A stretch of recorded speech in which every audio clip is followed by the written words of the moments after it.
सार्वभौमाय मङ्गलम्।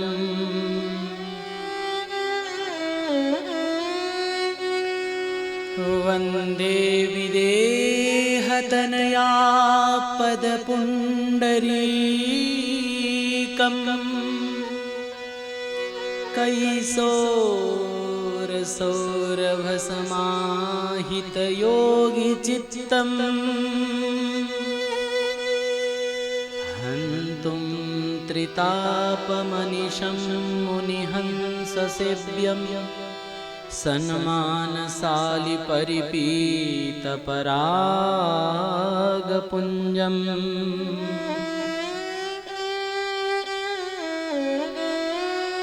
दुर्वादलद्युतितनुं करुणाव्यनेत्रं हेमाम्बरभरविभूषणभूषिताङ्गं कन्दर्पकोटिकमनीयं किशोरमूर्तिं पूर्तिं मनोरथ भवान् भज जानकीशम्।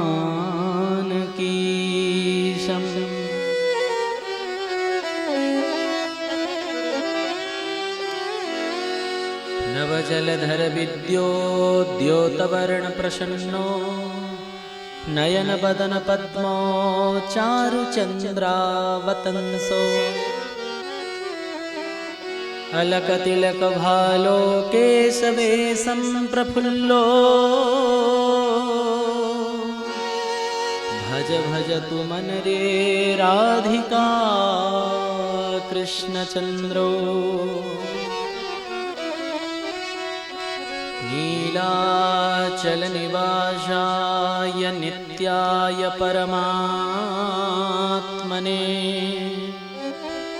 बलभद्रसुभद्राभ्यां जगन्नाथाय ते नमः।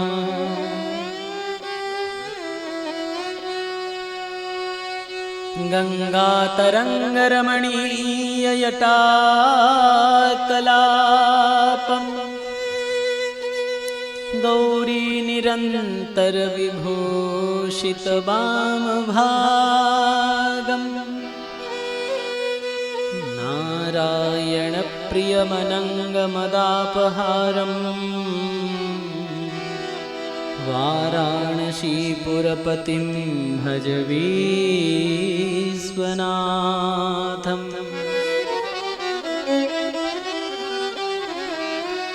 यत्र यत्र रघुनाथकीर्तनं तत्र तत्र कृतमस्तकाञ्जलिं बाष्पवारि परिपूर्णलोचनं मारुतिं नमत राक्षसान्तकम्।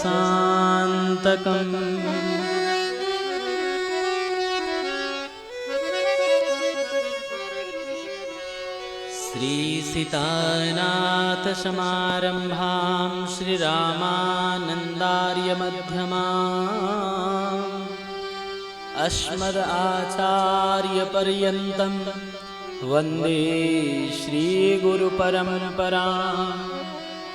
वाञ्छाकल्पतरुभ्यश्च कृपा सिन्धुभ्य एव च पतितानां पावनेभ्यो वैष्णवेभ्यो नमो नमः। भक्त भक्ति भगवन्त गुरु चतुरनाम बपुए इनके पदवंदन किए नासे विघ्नयने। एक भरोसो एक वला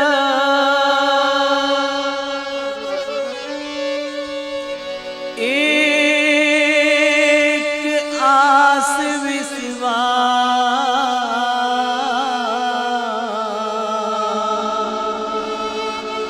एक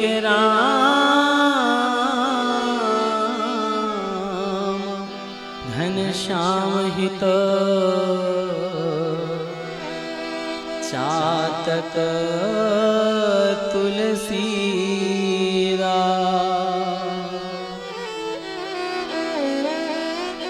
श्री तुलसीदास जू के पद कमल बारंबार मना गुण गावहूँ सिय राम के हनुमत होय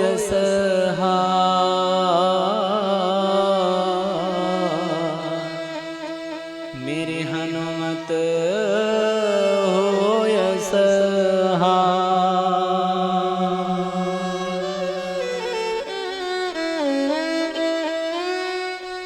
मंगल भवन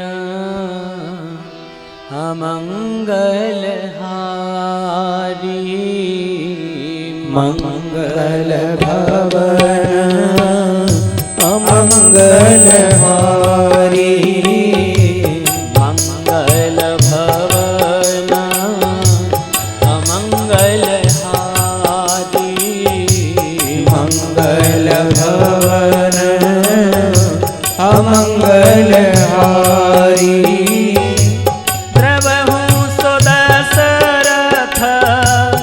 अजिर बिहारी प्रभु सो दशरथ अजिर बिहारी प्रभु सो दशरथ अजिर बिहारी प्रभु सो दशरथ अजिर बिहारी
राम राम राम सीता राम राम राम राजा राम राम राम सीता राम राम राम राजा राम राम राम राजा राम राम राम सीता राम राम राम राजा राम राम राम सीता राम राम राम। बोलिए श्री हनुमान जी महाराज की जय श्री अयोध्यानाथ भगवान की जय श्री वृंदावन बिहारी लाल की जय श्री नीलाचलनाथ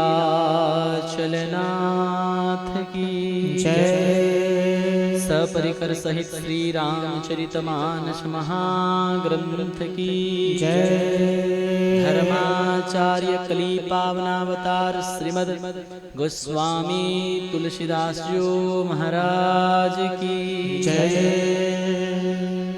श्री सद्गुरुदेव भगवान की जय श्री गौरी शंकर भगवान की जय श्री कागभषुंड गरुड़देव की जय श्री याज्ञवल्क्य भरद्वाज जी महाराज की जय श्री सद्गुरुदेव भगवान की जय शव संतन की जय शव विप्रन की जय सब भक्तन की जय जय जय श्री सीताराम जय जय श्री राधे श्याम।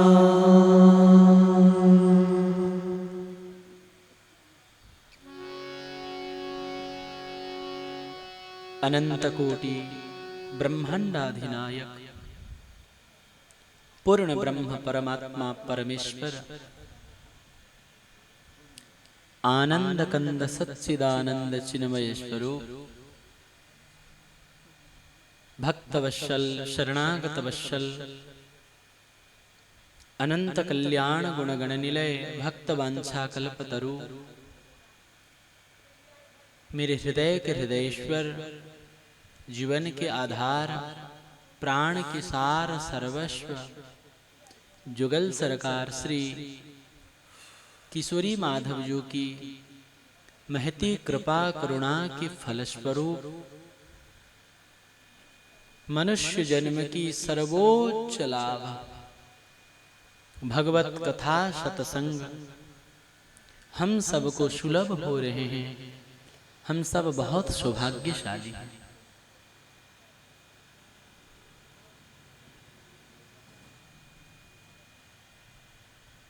इस पावन सत्र में उपवेशन करते हुए हम सब अपने सौभाग्य की सराहना करें, अपने आप कृत्य कृत्यता की अनुभव करें कि श्री ठाकुर जी हमें आज अपना बनाने के लिए ये पावनानि पावन एवं दिव्याति दिव्य अमृतमयी श्री राम कथा रसधारा में डुबकी लगाने का परम सौभाग्य प्रदान कर रहे हैं।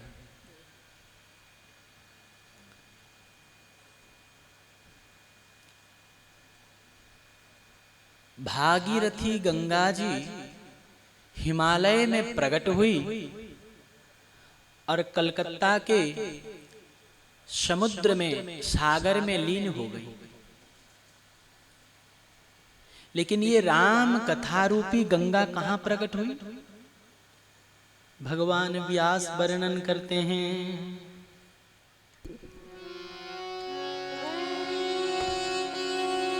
वाल्मीकि गिरिशंभुता राम सागर गामिनी पुनाति भुवनत्रयं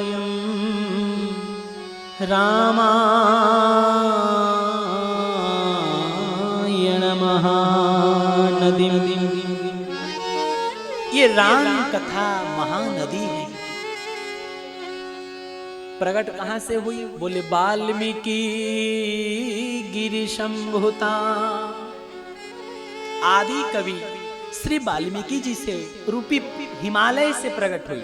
जैसे गंगा जी गोमुख से प्रकट हुई हिमालय से, वैसे वाल्मीकि रूपी हिमालय से ये राम कथा रूपी गंगा प्रकट हुई। और कहां मिली हुई है? बोले राम सागर गामिनी। श्री राम रूपी समुद्र में समा गई। करते क्या है? बोले पुनाति भुवन त्रयम। तीनों लोगों को पवित्र करती है, पावन करती। पुनाति भुवन त्रयम रामायण महानदी। ये कैसा नदी है? और ये नदी ये भवारण्य में, इस संसार के मध्य में प्रकट हो रहे हैं, प्रवाहित हो रहे हैं। अगर किसी जंगल में दावाग्नि लग जाए, दावाग्नि समझते ना, जंगल में आग लग जाती है, चारों तरफ अग्नि अग्नि, और उसी जंगल के बीच में कोई हाथी रहती हो, तो हाथी भी तो जल जाएगी ना। जंगल में जब दावाग्नि लगती है तब जीव जंतु भी जल जाते हैं। अगर उस दावाग्नि से हाथी बचना चाहे तो एक उपाय है। बोले उस जंगल के बीचों बीच एक नदी प्रवाहित हो रही है, अगर उस नदी के मध्य में हाथी प्रवेश कर जाए, आकंठ जल में हाथी प्रवेश कर जाए, तो वो जंगल में लगा हुआ दावाग्नि उसका कुछ नहीं बिगाड़ सकती। इसी प्रकार से इस संसार रूपी जंगल में आग लग चुकी है मेरे भाई, आग लग चुकी है। दैहिक दैविक भौतिक तापा, तीन प्रकार के अग्नि लग चुकी है, हू हू होकर जल रही है। अगर इस दावाग्नि से रक्षा पाना चाहते हैं तो एक ही उपाय है, वो इस श्री रामायण रूपी महानदी में, भगवत कथा रूपी महानदी जो प्रवाहित हो रहे हैं, आकर अगर कोई व्यक्ति यहाँ डुबकी लगाए तो ही वो इस संसार के दावाग्नि से रक्षा पा सकती है। अरे हम इसी राम कथा रूपी गंगा में आइए डुबकी लगाते हैं, जिस गंगा में साक्षात ब्रह्मा शंकर भी डुबकी लगाते हैं। राम कथा की गंगा सुगम चली जाए, उमें कोई कोई नहाए। राम कथा की गंगा सुगम बही जाए, उमें कोई कोई नहाए। राम कथा की गंगा सुगम चली जाए, उमें कोई कोई नहाए। राम कथा की गंगा सुगम चली जाए, उमें कोई कोई नहाए। ये ब्रह्मा नहाए विष्णु नहाए, ब्रह्मा नहाए विष्णु नहाए। वो ब्रह्मा नहाए उमें विष्णु नहाए। ब्रह्मा नहाए उमें विष्णु नहाए। शंकर नहाए उमें डमरू बजाए, उमें कोई कोई नहाए। राम कथा की गंगा सुगम चली जाए, उमें कोई कोई नहाए। राम कथा की गंगा सुगम चली जाए, उमें कोई कोई नहाए। राम कथा की गंगा सुगम चली जाए, उमें कोई कोई नहाए। हरि बोल।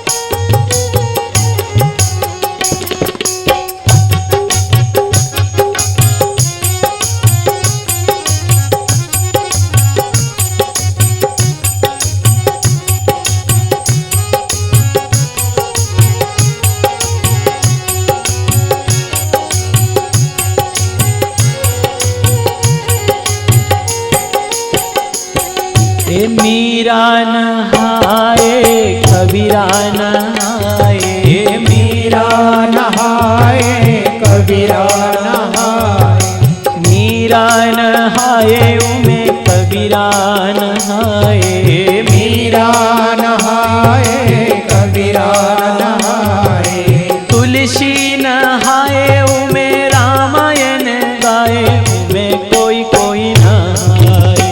राम कथा की गंगा सुगम चली जाए, उमें कोई कोई नहाए, राम कथा की गंगा सुगम चली जाए, उमें कोई कोई नहाए, भक्त नहाए संत नहाए, भक्त नहाए संत नहाए, ओ भक्त नहाए उमें संत नहाए, भक्त नहाए उमें संत नहाए, दास चिन्मय नहाए उमें प्रभु कथा गाए, उमें कोई कोई नहाए। राम कथा की गंगा सुगम चली जाए, उमें कोई कोई नहाए। राम कथा की गंगा सुगम चली जाए, उमें कोई कोई नहाए। राम कथा की गंगा सुगम चली जाए, उमें कोई कोई नहाए। राम कथा की गंगा सुगम चली जाए, उमें कोई कोई नहाए, उमें कोई कोई नहाए, उमें कोई कोई नहाए, उमें कोई कोई नहाए। बोलिए श्री राम कथा ज्ञान गंगा की जय। तो आइए उसी राम कथा ज्ञान गंगा में हम सब अवगाहन करते हैं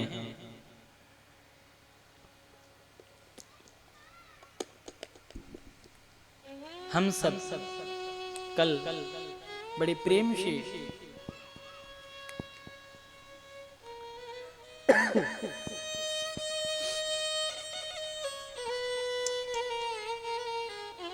श्री राम कथा की प्रारंभिक चर्चा कर रहे थे और हम लोग श्री नाम वंदना तक पहुंचे हुए थे।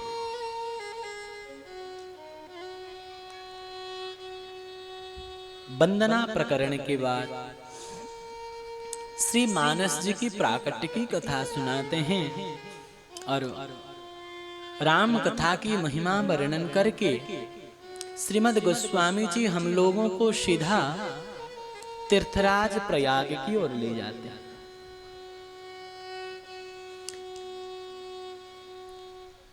जिस प्रयागराज में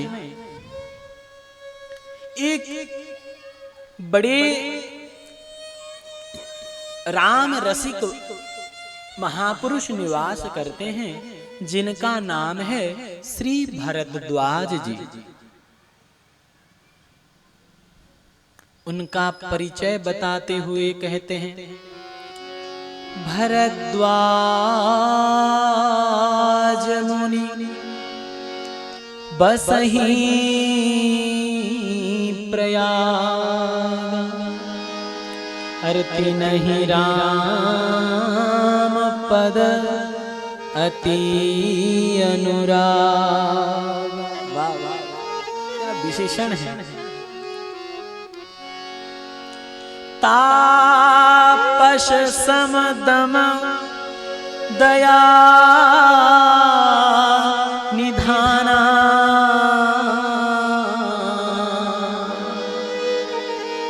हर परमारथ पथ परम सुजान। परमार्थ पथ के बड़े जानकार हैं, सुजान हैं, तपस्वी है, समदम और दया के तो सागर हैं और सारे गुणों से जो ऊपर है। श्री राम रस में रसिक बन जाना, ये श्री भरद्वाज जी। तीन ही राम पद अति अनुराग। अनुराग माने प्रेम, ये अनुराग कब मिलता है? जब संसार से राग समाप्त हो। राग माने समझते ना, आसक्ति। संसार से राग समाप्त हो जाता है और हृदय में वैराग्य की प्रकट हो जाती है, और वैराग्य जब परिपक्व हो जाता है तब ही अनुराग की प्राप्ति होती है।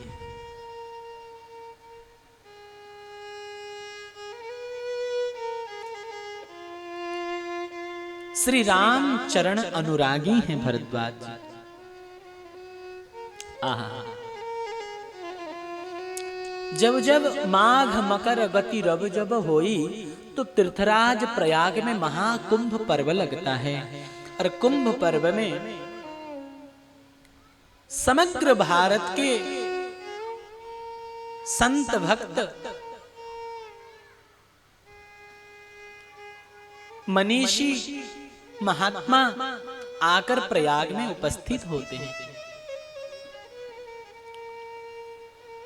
और परमात्मा का चिंतन करते हैं, बेणी माधव जी की अर्चन करते हैं। श्री भरद्वाज जी के आश्रम में अनेक संतों का निवास हुआ है। कुंभ पर्व बड़े आनंद से समापन हुए हैं, और जब सारे संत अपने अपने आश्रम को जाने लगे तो भरद्वाज जी सबको विदाई तो कर दिए, लेकिन जब याज्ञवल्क्य जी विदाई लेना चाहें तो याज्ञवल्क्य जी के चरण पकड़ लिए, सुंदर आसन में बैठाए, चरण धौत किए, उनके चरणामृत लिए और अनेक उपचारों से श्री भरद्वाज जी याज्ञवल्क्य जी का पूजन करते हैं और हाथ जोड़कर निवेदन करते हैं, हे महापुरुष, अगर आपको किसी प्रकार का कष्ट न हो तो क्या और कुछ समय आप यहाँ निवास कर सकते हैं? याज्ञवल्क्य जी बोले, हे महामुनि, महाकुंभ का पर्व समापन हो चुका है, अब मैं क्यों रहूं? भरद्वाज जी बोले, हे महात्मा, मेरे मन में एक संशय आ गया है, आप इसको दूर कर दीजिए।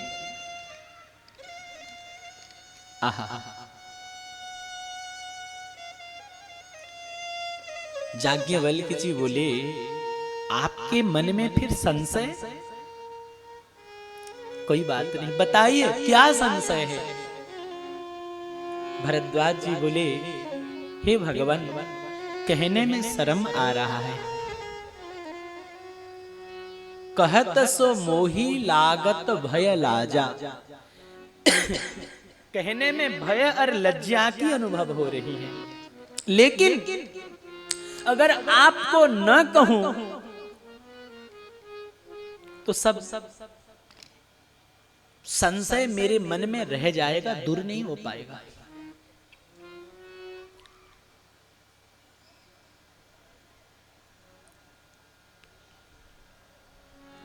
छोटे छोटे बालक भगवान को पीछे कोई जैसे बाकी लोगों को विक्षेप ना करे, ऐसे उनको संभाला जाए।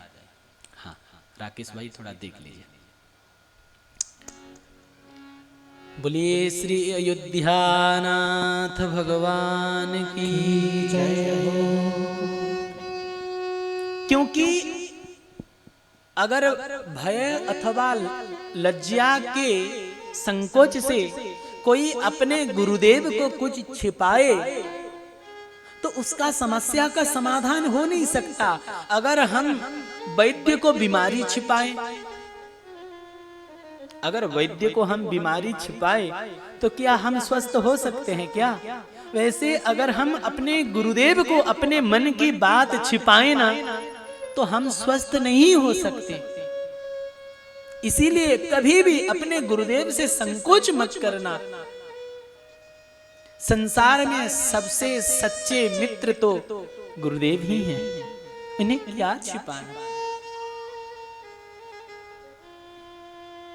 भरद्वाज जी कह रहे हैं, गुरुदेव, हे महामुनि, अगर आपको मैं कुछ छिपाऊं तो मेरे अज्ञान कैसे दूर हो सकता है?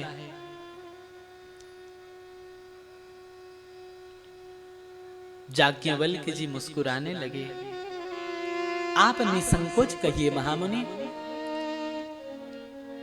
आपके मन में किस प्रकार का संशय है। तब भरद्वाज जी हाथ जोड़कर कह रहे, राम नाम कर अमित प्रभावा, राम नाम कर अमित प्रभावा, संत पुराण उपनिषद गावा। श्री राम जय राम जय जय राम, श्री राम जय राम जय जय राम। संतत जपत शंभु अविनाशी, संतत जपत शंभु अविनाशी, शिव भगवान ज्ञान गुण राशि। श्री राम जय राम जय जय राम, श्री राम जय राम जय जय राम। ओ रामो कवन प्रभु पूछहूँ तो ही, राम कवन कौन है प्रभु पूछहूँ तो ही, राम कवन प्रभु पूछहूँ तो ही, राम कवन प्रभु पूछहूँ तो ही, कहूँ बुझाई कृपानिधि मोहि। श्री राम जय राम जय जय राम, श्री राम जय राम जय जय राम। एक राम नाम जिनका अमित प्रभाव है, संत पुराण उपनिषद गावा, वेद पुराण शास्त्र उपनिषद जिन राम नाम की महिमा गाते हैं,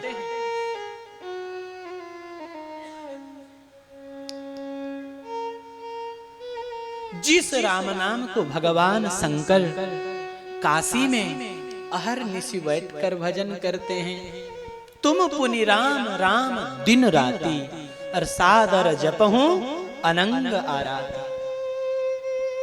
जो सदा सर्वदा जिन भगवान शंकर काशीपुरी में बैठकर राम राम जपते रहते हैं, और कोई भी काशीपुरी में शरीर छोड़े तो उसके निकट जाकर उसके कर्ण मूल में राम नाम का उपदेश कर उसको मुक्त कर देते हैं। वो तो राम नाम की महिमा है। और एक राम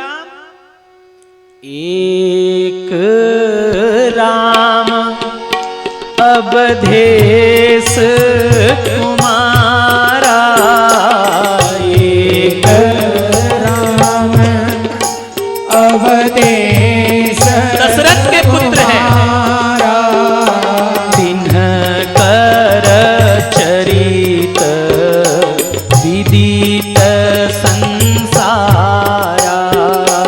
श्री राम जय राम जय जय राम, श्री राम जय राम जय जय।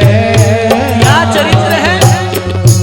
नारी विरह दुख लहे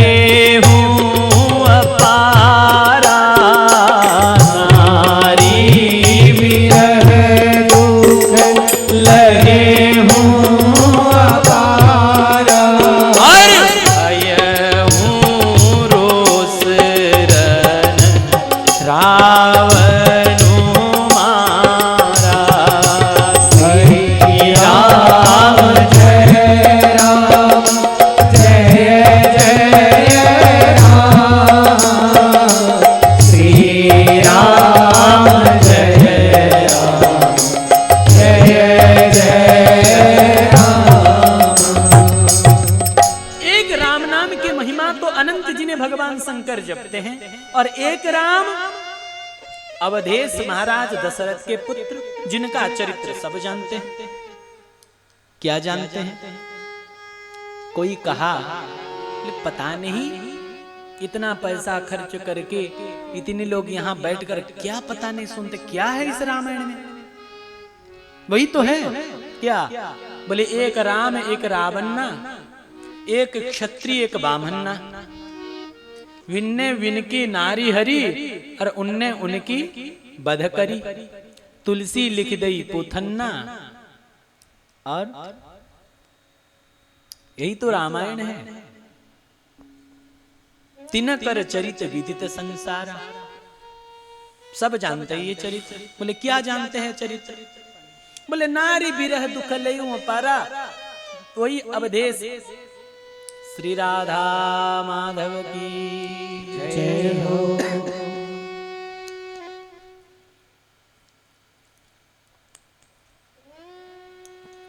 क्या चरित्र है? बोले जिनकी नारी को कोई राक्षस हरण कर लिया तो वो बहुत विरह से रोने लगे। हे वृक्षा पर्वतस्था गिरि गहन लता, वायुना विज्यमाना रामोहम व्याकुलात्मा, दशरथ तनय शोक शुक्रेण दग्ध, बिंबोष्ठी चारु नेत्री शु विपुल जघना, बद्ध नागेंद्र कांची, हा सीता केन नीता, मम हृदय गता को भवान केन दृष्टि। रोने लगे अपने स्त्री के विरह में, और उस राक्षस को वध कर दिया। तो इस चौपाई में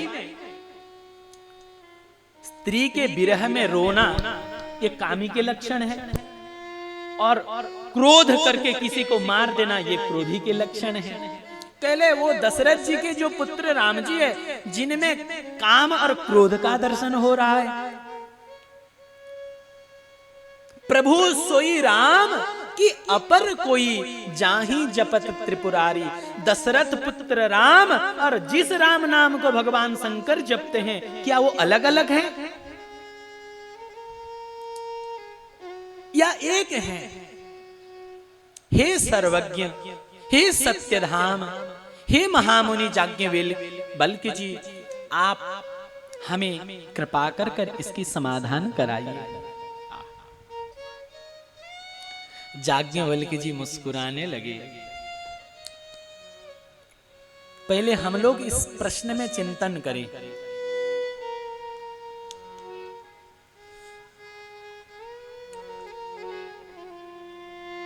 किसी ने प्रश्न पूछा, एक राम अवधेश कुमारा,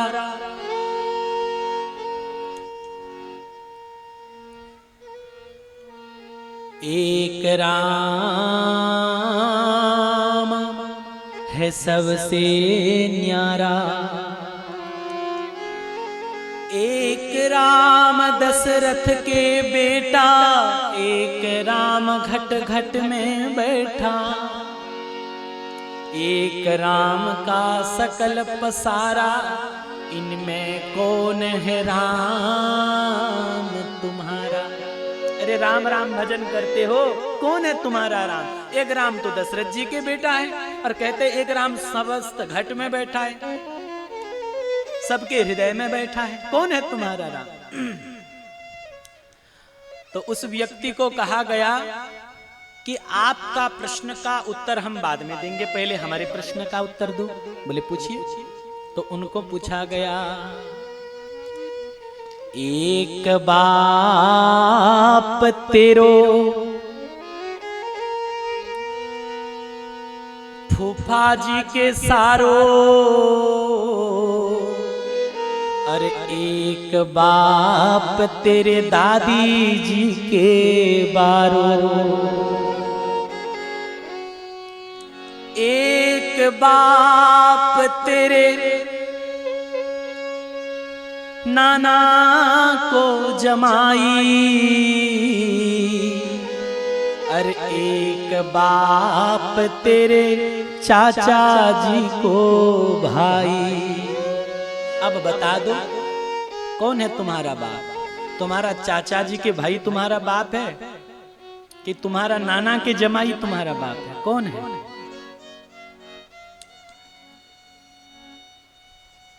तुम्हारे फूफा जी के साला तुम्हारा बाप है कि दादी जी के बारो तुम्हारा बाप है? तो क्या उत्तर देना पड़ेगा? यही देना पड़ेगा, वही बाप मेरे चाचा जी को भाई, और वही बाप मेरे नाना को जमाई। कहना पड़ेगा कि नहीं? अरे वही बाप मेरे फूफा जी को सारो, और वही बाप मेरे दादी जी के बारो। कहना पड़ेगा कि नहीं पड़ेगा? इसी तरह से वही राम दशरथ के बेटा, वही राम घट घट में बैठा, वही राम का सकल पसारा, और वही राम है सबसे न्यारा। वही राम दो नहीं है। याज्ञवल्क्य जी मुस्कुराए और कहने लगे कि हे भरद्वाज जी, मैं आपके चतुराई को समझ गया। क्यों? क्योंकि राम जी के चरित्र आप जानते हैं और मन वचन कर्म से आप राम जी के ही भक्त हैं, लेकिन आप ऐसे अज्ञानियों के जैसे प्रश्न इसीलिए कर रहे हैं क्योंकि आपका प्रश्न का समाधान करते हुए मैं आपको राम जी के चरित्र सुनाऊं। आप राम जी के चरित्र सुनने के लिए इसी प्रकार से अज्ञानियों के जैसे प्रश्न कर रहे हैं। आपका चतुराई को मैं समझ गया। अगर आपकी इच्छा श्री राम कथा सुनना है तो मैं अवश्य आपको राम कथा सुनाऊंगा, क्योंकि राम कथा शशि किरण समाना, राम कथा शशि किरण समाना, संत चकोर करही जेहि पाना। श्री राम जय, सब लोग गाइए, जय जय राम, श्री राम जय राम, जय जय राम। श्री राम कथा चंद्र किरण के समान है और ये संत भक्त चकोर के समान, संत चकोर करं जेहि पाना। आहा,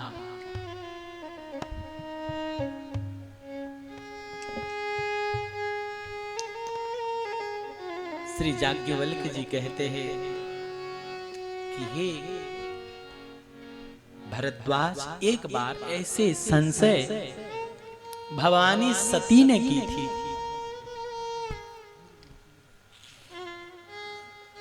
आपको मैं वो चरित्र विस्तार से श्रवण करा रहा हूं, आप समाहित चित्त से श्रवण करें। आहा, एक बार त्रेता का समय चल रहा था। त्रेता युग माही, तब शंभु गए कुंभज ऋषि पाई। गोस्वामी जी वर्णन करते हैं, भगवान शंकर रहते कहां हैं? हिमालय के शिखर में, कैलाश में। और महामुनि अगस्त्य वो कहां रहते हैं? दक्षिण भारत में। हिमालय की चोटी से उतरकर भगवान शंकर एक महात्मा के झोपड़ी को आ रहे हैं। शंभु गए, आहा, भगवान शंकर आ रहे हैं कुंभज ऋषि पास। देखिए ये राम कथा की महिमा, ज्ञान की शिखर आज एक महात्मा के झोपड़ी पर आए हैं। क्यों? कथा सुनने के लिए। महाराज, भगवान के कथा वही सुन सकता है जिसके हृदय में अहंकार का गंध न हो। अहंकारी व्यक्ति नहीं सुन सकता। अरे ये बाबा क्या कथा सुनाएगा, इसने पानी जितना नहीं पिया उससे अधिक तो हम घी पिए हैं। अरे हमने तो कम से कम 40-50 राम कथा सुन चुके हैं, ये क्या सुनाई? वही तो अहंकारी व्यक्ति राम कथा नहीं सुन सकता। राम कथा के 23 अधिकारी वही सुन सकता है जिसके हृदय में नम्रता। हमारे महाराज जी भगवत कथा के बड़े सुंदर व्यास हैं, कथाकार हैं, लेकिन कितने कृपा करके राजस्थान से यहाँ कथा आस्वादन करने के लिए, कथा सुनने के लिए आए हैं। कोई विनम्र महापुरुष ही हो सकते हैं।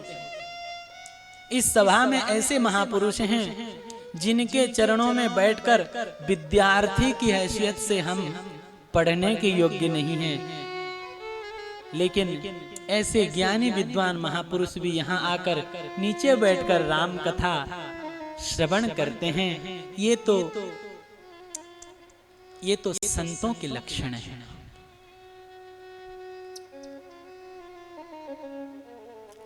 राम कथा की रस वही आस्वादन कर सकते हैं जो अज्ञ बन जाए।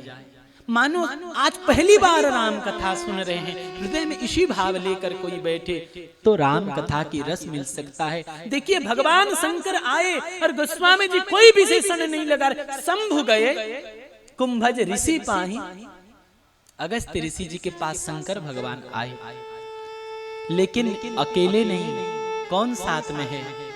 गोस्वामी जी वर्णन कर रहे संग सती जगत जननी भवानी, और पूजे ऋषि अखिलेश्वर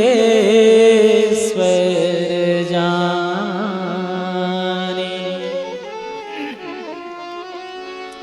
अकेले नहीं, कथा सुनने जा रहे शंकर भगवान अकेले नहीं, संग में कौन? अपनी धर्म पत्नी सती जी को साथ में लेकर जा रहे। और ऐसी होनी भी चाहिए। अगर पति अकेले आए तो पत्नी विरोध कर सकती है, मना कर सकती है। पत्नी अकेली आए तो पति मना कर सकते हैं भाई। इसलिए दोनों को आना चाहिए। एक बार वृंदावन में एक महात्मा नित्य सत्संग सुनाते थे और उनके सत्संग में प्रभावित होकर निकट के एक राज्य के महाराज कथा सुनने रोज आने लगे, सत्संग सुनने। राजकाज पूरा करते, लेकिन संध्या वेला में कुछ समय निकालकर संत के चरणों में आकर बैठकर भगवत कथा श्रवण करते रोज नित्य। अब रानी को चिंता हो गई, अगर राजा रोज रोज सत्संग करे तो कहीं बाबा जी न बन जाए, राजपाट न छूट जाए। हाँ महाराज, कथा में तो थोड़ा खतरा है ही, क्योंकि कथा सुनने वालों का संसार थोड़ा छूट ही जाता है। ईमानदारी से कोई सुने तो डर गई रानी और एक वेश्या को बुलाई, बहुत धन दी और बोली कि तुम सत्संग के बीच में खड़े होकर जिन महात्मा के पास मेरे पति सत्संग करने के लिए जाते हैं उनको बदनाम कर देना। अगर सफल हुई तो और धन मिलेगा तुझे। और वो तो धन के लालची थी ही, उससे कोई संत से क्या मतलब। उस उल्टा नारी वेश्या पहुंच गई, सत्संग चल रही थी, काफी लोगों का भीड़ थी और सत्संग के बीच में ही खड़ी हो गई। उसी समय वो नारी गर्भवती थी, हाथ जोड़कर कहने लगी, महाराज आपके अंश मेरे गर्भ में पल रहे हैं, प्रसव का समय निकट आ रहा है, आप स्थान बताइए, मैं कहां रहूं। अब सब लोगों का छाती धड़कने लगा और महात्मा कुछ कह नहीं रहे। महात्मा तो बड़े उच्च कोटि के भगवत प्रेम रसिक संत थे, वैष्णव थे। हाथ जोड़कर कहने लगे, मां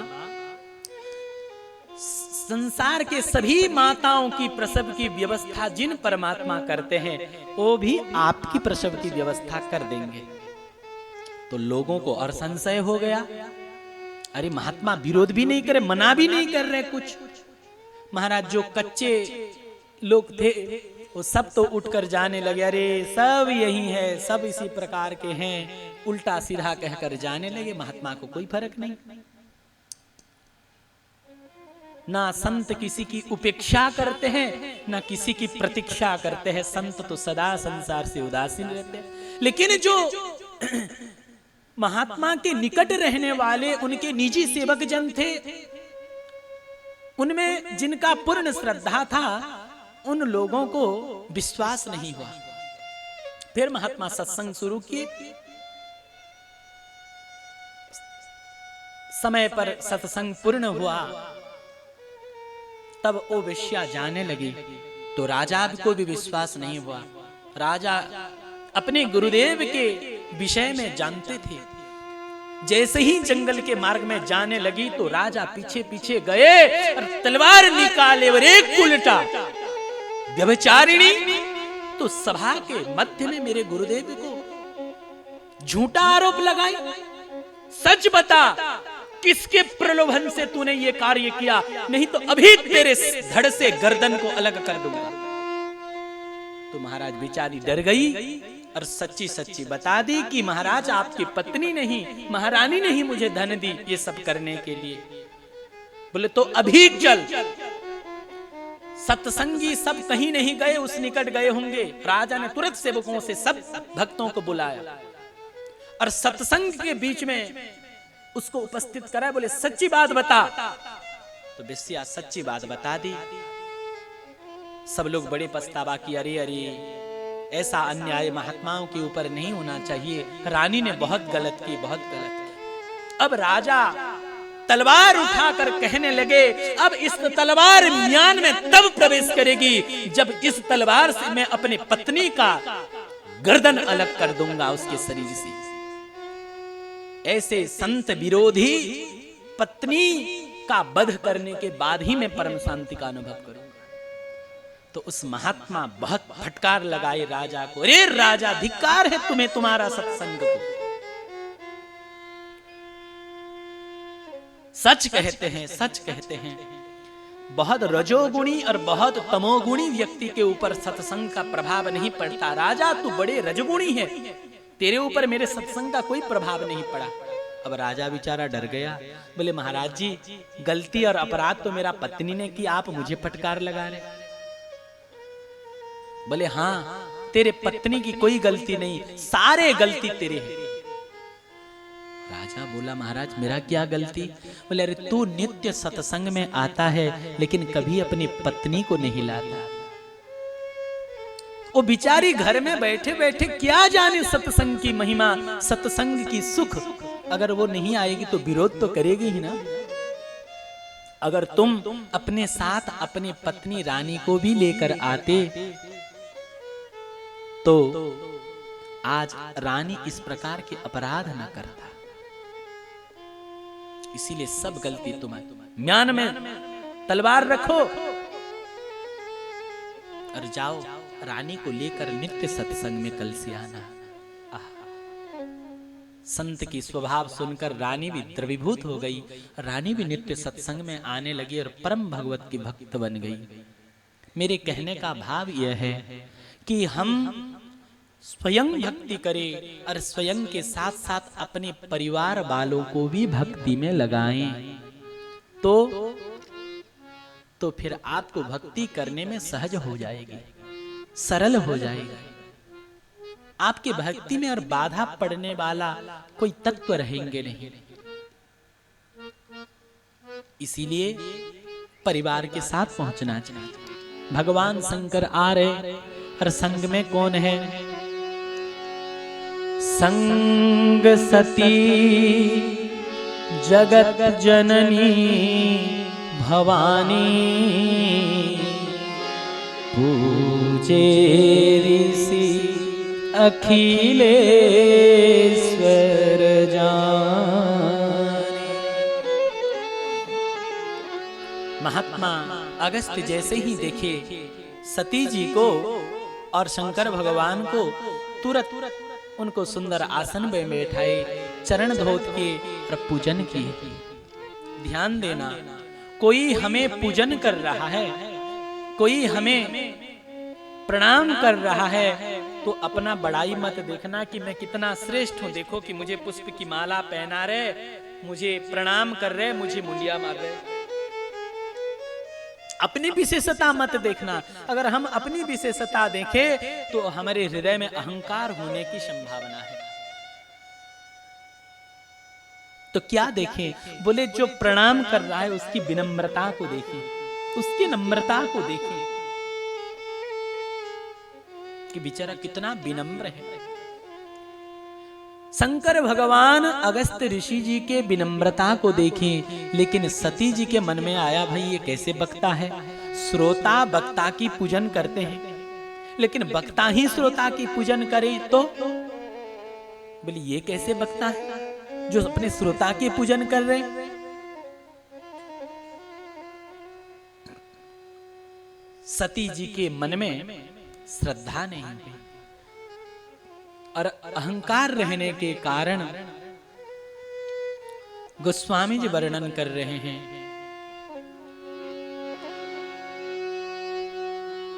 राम कथा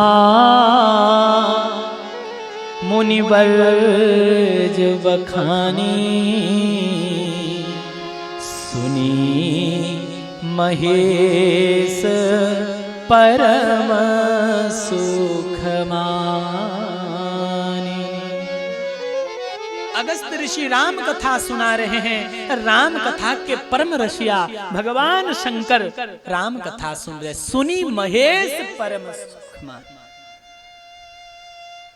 4 घंटा नीचे बैठकर एक आसन पर सुनना सहज नहीं है।